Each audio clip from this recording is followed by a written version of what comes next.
Hey, everybody. Welcome to this week's episode of the podcast. I am thrilled that you're here.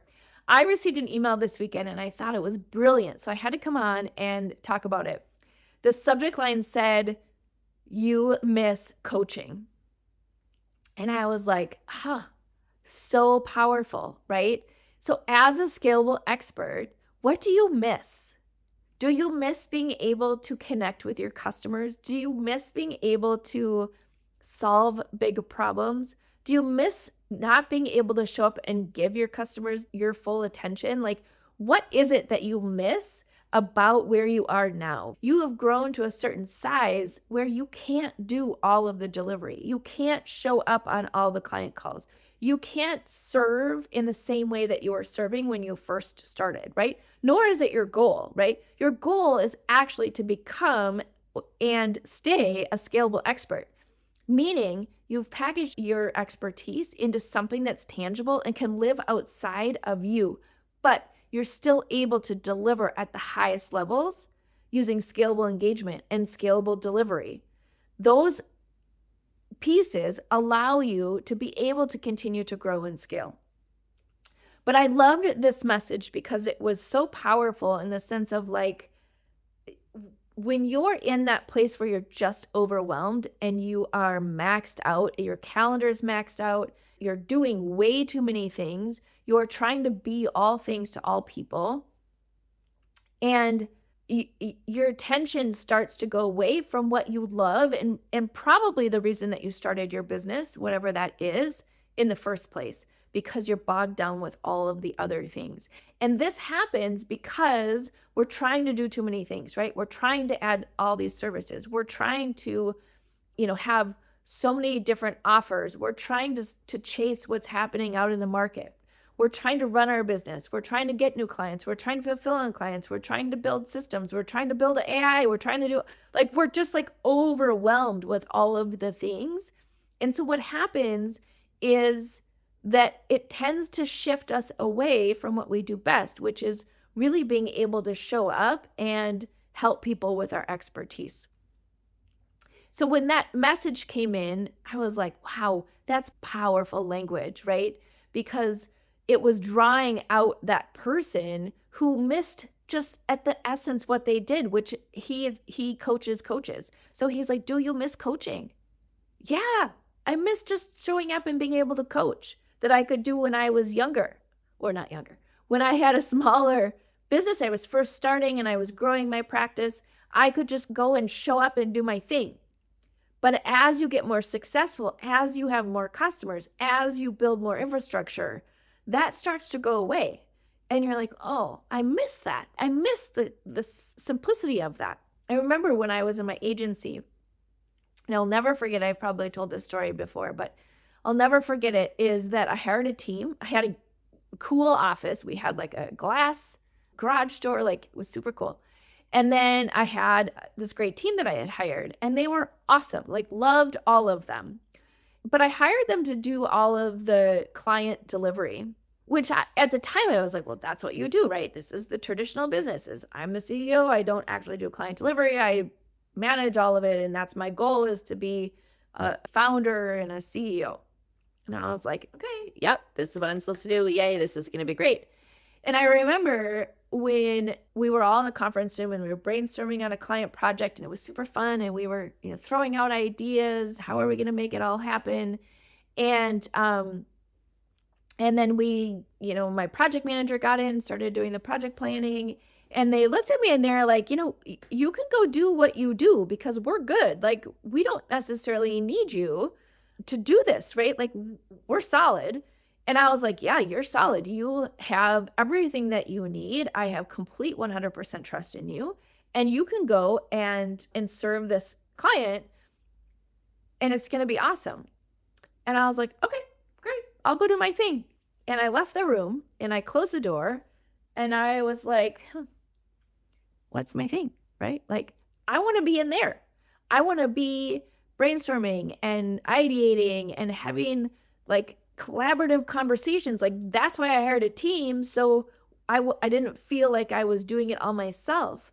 But then I was like, oh, okay, now they don't need me for that. What am I going to do now? Oh, I'm going to go off and do some more sales or do some CEO work, right?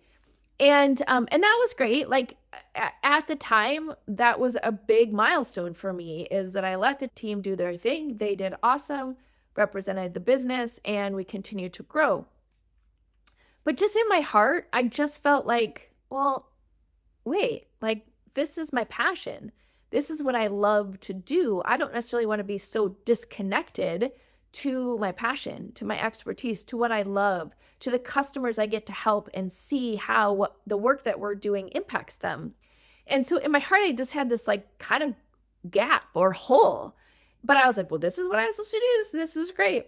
And so fast forward, I don't even remember how many years it was, but fast forward, and I was like, yeah, I'm burnt out. I'm exhausted. I'm doing all of these activities to serve this group of people who, again, were awesome, but they were doing the stuff that I wanted to do. And I wasn't in my zone of genius by any means as I was doing that. And I was like, okay, so this isn't working for me. And as you probably have heard in my story throughout the podcast, like I shut her down. Like I was like, nope, I'm done. Like this is not working. So while we were successful, I was like, I've gotten so far away from my passion within this business that it just doesn't feel right. There's got to be a different way to do this. And again, like you've probably heard my journey. But what's so fascinating about it is that when I saw that subject line, I was like, yes, that is exactly the moment that for me and maybe for you and for other scalable experts, that we stood up to that line and we said, no, there's a different way to do this. It doesn't mean I need to shrink and be smaller and expect less revenue. It doesn't mean I need to be a solopreneur and do it all myself. But it also doesn't mean that I have to give up all of my passion and my expertise in order to get to the next level. And so when I saw that, I was like, yes, I'm so excited that this is part of the conversation now, that people are starting to talk about it. And so when I release my book, you're going to see, like, I have been talking about this for years. And so that's why for me, it's so fun and juicy that this is coming out as a conversation, that it's possible to actually grow and scale a business to a significant level without kind of that traditional path. And for me and for you, hopefully, as my listener, you have learned that as a scalable expert, you 100% can grow a sizable business and also control your time and attention. And it is not only possible, but it is something that people are doing over and over and over and over again. Now, there's so many options and so many tools for how to be able to do this, to maximize your time and maximize your effort and your energy. But it all starts by having the right foundation, which is, instead of trying to scale and 4 million offers, you're really starting with your packaged IP. And then you're building a signature pathway, and then infinitely scalable assets on top of all of that. But foundationally, it's all built on this one signature pathway, which is the way that you get your ideal customer from point A to point B. If you are on this journey, like, hopefully that kind of email jazzes you up just like it did to me, right? Where it's like, do you miss the thing that brought you here in the first place? Do you miss being able to help your customers at the highest level, right? It is possible for you to do that without taking up all of your time and attention. If you're curious around that, if you're like, whoa, wait a minute, you mean I don't have to just sit in an office and do my books or do CEO activities, right? Like, I can, instead of just standing back and letting other people do the work, I can do it in a way that serves me and serves my customers and potentially serves my team if I have one. Yeah, like, it is so powerful when you step into that role as a scalable expert to see what starts to happen and how you can build a business differently.